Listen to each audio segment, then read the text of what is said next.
कहते हैं ना, जब खुद पर पड़ती है तब समझ में आता है। यही हाल हुआ है अमेरिका और अमेरिका के सहित दुनिया के बड़े बड़े लीडर्स का। अचानक से दुनिया के बड़े बड़े लीडर्स को भारत की बात समझ में आने लगी। भारत आज तक कहता था लेकिन समझ में नहीं आया, पर जैसे ही उन पर कहर टूटा वैसे ही भारत अब सही दिखने लगा है उन्हें। जानेंगे क्या है मामला, क्यों दुनिया के लीडर अब भारत की तरफ बात करने लगे हैं। तो वहीं दूसरी तरफ क्या रूस की जगह अब भारत आएगा, दुनिया में सबसे बड़ा धमाका मचाएगा। जानेंगे क्या है मामला, आइए जानते हैं इन खबरों को विस्तार से। अब से मात्र 7-8 साल पीछे चले जाएंगे ना, भारत कहता था कुछ, दुनिया उसे यकीन नहीं करती थी। भारत कहता था आतंकवाद है, पाकिस्तान सही देश नहीं है, पाकिस्तान आतंकवाद को बढ़ावा देता है, तो अमेरिका नहीं मानता था। लेकिन जब अमेरिका के साथ खुद 9/11 की घटना हो गई, तब अमेरिका को समझ में आ गया कि नहीं, भारत जो कहता है वो सही कहता है। भारत ने जब नियम कानून बदलने शुरू कर दिए, कट्टरपंथियों के ऊपर थोड़ा दबाव बनाना शुरू कर दिया, एक कानून को लाना शुरू कर दिया, तो दुनिया भर में बवाल मचने लगे। जब भारत ने CAA लाया तो भी यही समझाया जाने लगा कि यहाँ भारत गलत कर रहा है। भारत ने कुछ और नियमों का बदलाव किया तो भी यही असर होने लगा। लेकिन अब जब सलमान रुश्दी पर हमला हुआ है और रुश्दी वेंटिलेटर में पहुंच गए हैं, तब दुनिया को समझ में आ रहा है।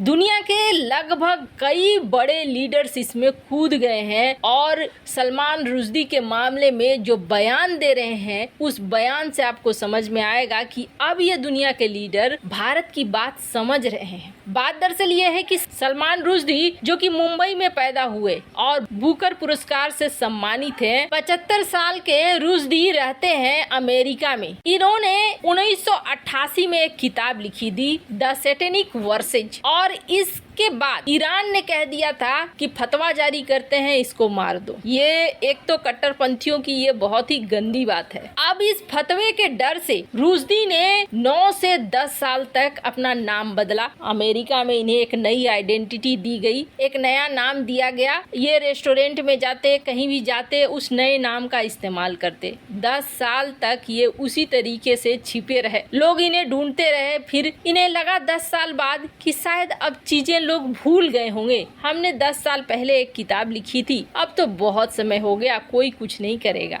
अब तो लोग भूल गए होंगे। अमेरिका के न्यूयॉर्क शहर में एक कार्यक्रम चल रहा था जहां सलमान रुश्दी अपने असली नाम के साथ शामिल हुए और यहीं पे उन्होंने बड़ी गलती कर दी। जब ये असली नाम के साथ शामिल हुए तो वहाँ पर एक युवक था, जिस युवक ने पहले घूंसे मारे, फिर चाकू से उन पर हमला कर दिया और ये हमला इतना खतरनाक था कि उनके लीवर पे चोट लगा, आंख पे चोट लगा, जिसके बाद अभी तो वो वेंटिलेटर पे हैं। हालात स्थिर बताए जा रहे हैं, लेकिन कहा जा रहा है कि हो सकता है उनकी एक आंख चली जाए, एक आंख से दिखना बंद हो जाए। पर इस घटना ने दुनिया के लीडर्स को बिल्कुल झकझोर कर रख दिया है। क्यों? क्योंकि एक तो रुश्दी पे हमला हुआ, उसके बाद कहा जाने लगा जो हैरी पॉटर की लेखिका है उनके लिए भी धमकी आने लगा कि अगला नंबर उनका है। अब यहाँ पर कौन कौन आया जो सलमान रुश्दी के इस हमले से दुखी हुआ? WHO चीफ, उसने भी कहा कि ये काम कायरतापूर्ण है, घिनौना है। अमेरिका, UK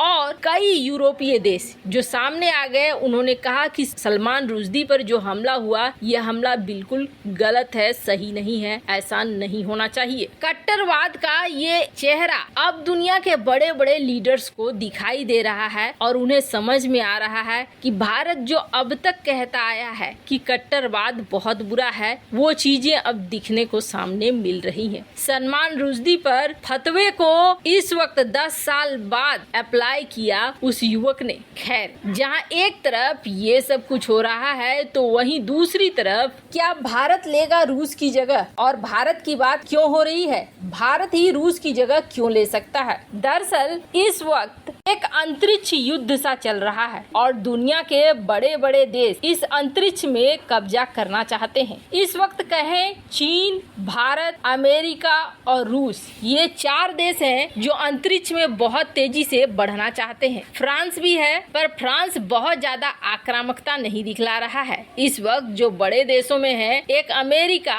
दूसरा रूस और तीसरा है चीन। जो बहुत तेजी से अंतरिक्ष में आगे बढ़ रहा है। भारत ने देर से शुरुआत की है, लेकिन भारत पीछे रहना नहीं चाहता है, क्योंकि अगली लड़ाई जो होगी वो अगली लड़ाई अंतरिक्ष के लिए होगी। जैसे ही ये देश अंतरिक्ष में पहुंचेंगे, अपने अपने इलाके में कब्जा जमाएंगे, वैसे ही दूसरे देशों की एंट्री यहाँ पर बैन होने लगेगी। फिर ये मेरा है, ये तुम्हारा है, ये तुम्हारा नहीं है, ये सारा खेल वहाँ भी चलने लगेगा। जिस तरीके से पृथ्वी में अभी जमीन और सीमाओं के लिए लड़ाई होती है, यही लड़ाई अंतरिक्ष में होगी और अंतरिक्ष से पृथ्वी पर कब्जा करना ज्यादा आसान होगा और पृथ्वी पर जो देश हैं उनको कंट्रोल करना भी बहुत आसान हो जाएगा। इसलिए अंतरिक्ष की इस रेस में भारत पीछे नहीं रह सकता है। अंतरिक्ष की शुरुआत किया रूस और अमेरिका ने। रूस काफी हद तक आगे निकल गया। फिर रूस अमेरिका जैसे कट्टर दुश्मनों ने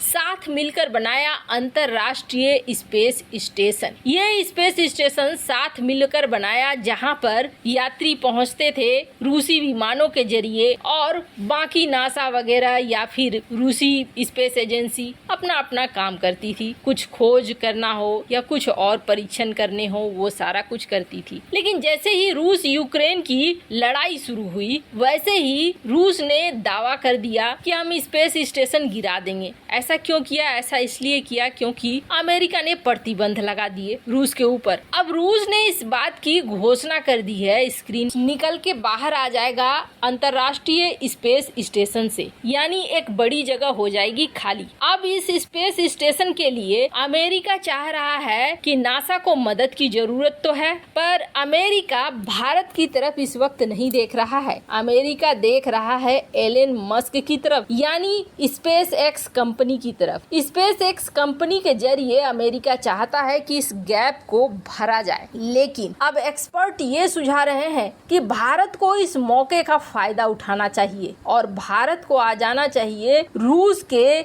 जगह पे उस गैप को भरने के लिए। एक तो भारत को भी फायदा होगा, भारत बहुत जल्दी बहुत दूर की छलांग लगा लेगा। वहीं दूसरी तरफ जो बैलेंस बनाना है, जो गैप है, वो भी भर जाएगा। पर अब यहाँ बात है अमेरिका की, क्या अमेरिका भारत को आने देगा? इतनी लंबी छलांग भारत को लगाने देगा? वैसे अमेरिका की जैसी इस वक्त स्थिति है, अमेरिका भारत को हाँ कह सकता है। वैसे इन सब मामले में आपकी क्या राय है? कमेंट कर जरूर बताएं। जल्द मिलते हैं अगले वीडियो में नई खबर के साथ।